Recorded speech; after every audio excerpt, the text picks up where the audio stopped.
오늘 이 시간 특히 박재남 우리 선교사님, 목사님 나오셔서 말씀 전할 텐데, 우리 박재남 목사님은 저랑 거의 한 15년 전부터 이렇게 귀한 만남이 있었는데, 오늘 이렇게 난빈 선교대회 때 이렇게 만나게 되는 것은 또 특별한 또 인연이더라고요. 우리 좌우로 인사합시다. 정상에서 꼭 만납니다. 시작. 정상에서 꼭 만납니다. 이 선교는 정말 이 이스라엘을 중심으로, 이스라엘 선교는 단순히 그냥 한 나라 선교가 아니라 전 세계 선교에 퍼즐을 맞추는 것처럼 이스라엘 선교, 그래서 앞으로 이 선교가 엄청난 역사가 일어날 줄로 믿습니다. 우리 박재남 제 친구이자 우리 목사님 나오셔서 뜨겁게 말씀 전해 주시겠습니다.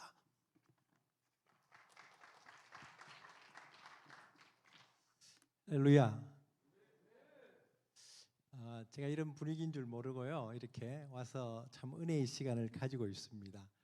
이스라엘 맨데이트를 잠깐 나누라는 요청이었는데 보니까 순서지에는 축사로 들어있어서 충격입니다. 근데 참 이 난민 선교, 하나님이 이 흩으시는 역사를 통해서 추수하시는 귀한 간증들, 또 이 은혜들을 보면서 참 하나님이 하시는 일이구나. 흩으시는 중에는 또 하나님이 모으시는 역사가 이스라엘이었습니다.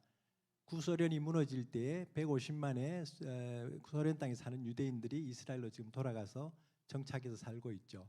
그리고 우크라이나 전쟁으로 20-30만 명의 유대인들이 또 넘어가고, 또 지금 이스라엘이 지금 알리야를 하면서 지금 75년 전에 이스라엘이 독립한 이후에 지금 인구가 53만에서 지금 유대인들만 약 750만 이상이 지금 이스라엘 땅에 살고 있죠.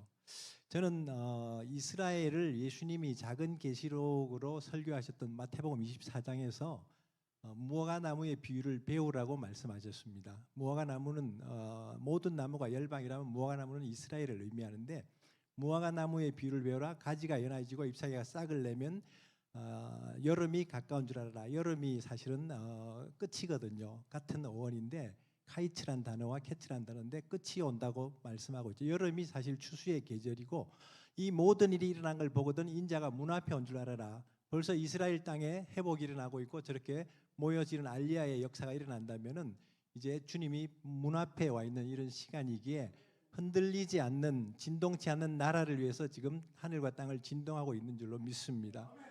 그래서 저는 이스라엘은 마지막 퍼즐입니다. 제가 오늘 여기 안 왔더라면 퍼즐이 안 맞춰질 뻔했는데, 정말 하나님이 마지막 퍼즐인 이스라엘, 이 마지막 때 하나님의 시간표인 이스라엘, 그리고 돌아가신 우리 권혁순 교수님이 강조하셨는데 영적인 나침판인데, 이스라엘 전쟁을 볼 때에도 이게 지금 뭔가 마지막 때를 향한 하나님의 시간표라는 걸 볼 수가 있습니다.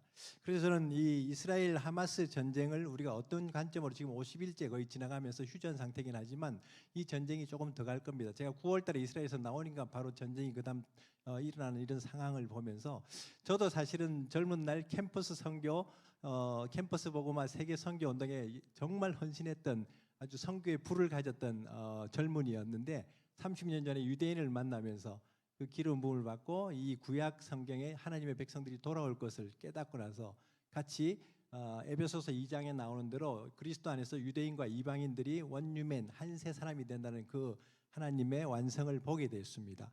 그래서 우리가 모든 민족에게 복음이 증거되면 끝이 오리라는 것이, 그게 우리가 선교의 완성이었다면, 또 마태복음 23장 마지막 절에서 말하는 바루카바 베셈 아도나이라는 찬송하리로다 주의 이름으로 오시는 이여, 유대인들이 메시아를 영접하고 스가랴서에 말하는 대로 회개하고 하나님의 얼굴을 구할 때에 주님이 오신다면 두 날개로 우리가 하나님의 나라를 이제 완성하는데, 선교 완성과 이스라엘 회복이라는 이 두 날개로 이제 우리가 주님의 재림을 준비하는 것이죠.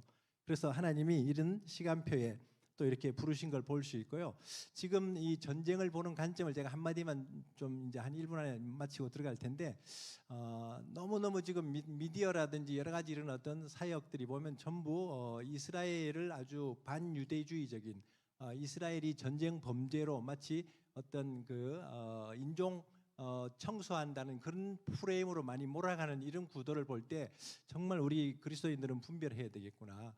제가 정말 존경하는 보네퍼, 디트리트 보네퍼란 목사님이 히틀러를 죽여버리려고 암살단에 가입했다가 발각돼가지고 전쟁이 끝나기 2달 전에 교수형으로 처형되지 않습니까? 39살의 그 위대한 천재적인 신학자고 행동하는 그리스도인이었던 보네퍼 목사님이 그 암살의 음모에 가담했다니까 일반인들이 질문을 해요. 당신은 목사이면서 왜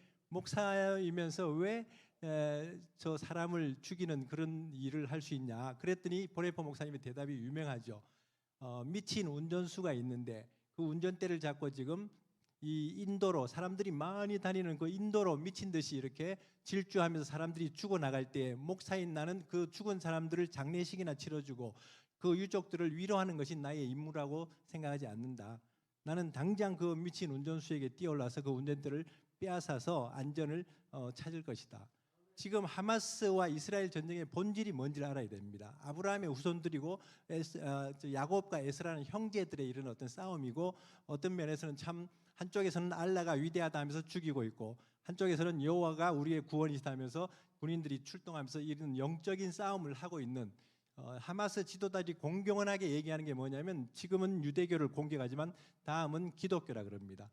이게 정말 마지막 충돌이고 마지막 이런 전쟁이 될 텐데 이런 상황 속에서 정말 우리가 저 악의 축과 같은 저런 세력들이 근절되는 것이 이 전쟁의 본질인데 너무 이걸 전부 표면적으로 이 미디어에서 나오는 그런 어떤 구도로만 간다면 저는 정말 오늘 난민 선교하시는 중동 선교사님들 너무너무 참 감동이 되고요. 이 사역들뿐 아니라 이스라엘과 원유맨으로 하나님의 나라를 지향하는 이 거룩한 완성이 되기를 기도해야 될 줄로 믿습니다.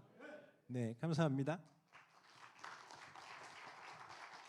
그래서요 제가 딱 하나 지금 시대의 리더십은 예루살렘의 형편을 듣고 애통해하면서 기도하면서 돌아왔던 느헤미야 같은 종들이 일어나야 될 줄로 믿습니다.